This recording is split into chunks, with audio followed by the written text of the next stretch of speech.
Leaders are also ask masters. Now, what do I mean by this? Do you know now that 54% of all college graduates are women? So we are truly, the numbers are there when it shows how we're showing up in the workplace. But where the numbers are not showing up is in our compensation. In fact, oftentimes, because I teach this course on negotiation, people say, Colette, do men and women negotiate differently? And the short answer is yes. Men and women are equally successful at negotiating when they're negotiating on behalf of someone else. But when a woman is negotiating on behalf of herself, I'm here to tell you she will always sell herself short. And the latest research last week that I read supports all of this still today.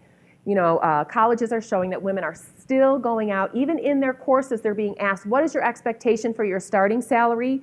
And 100% of the time, the men have always asked for more in their starting salary than the women have themselves in their own minds.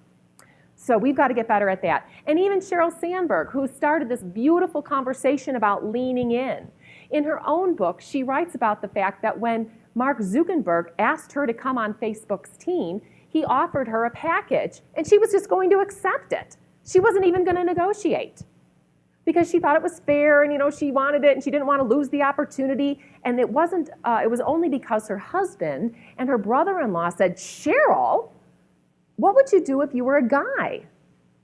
That she changed her belief, went back and negotiated, and ended up with an even more incredible package. So we've got to get better at asking for what we need to be successful. Just because we ask doesn't mean that we're going to get a yes. But I'll tell you what it does mean. It means that you are now that much more clear about that situation with that individual. So you've gained information in the process. And the other takeaway is the answer is always no if we don't ask.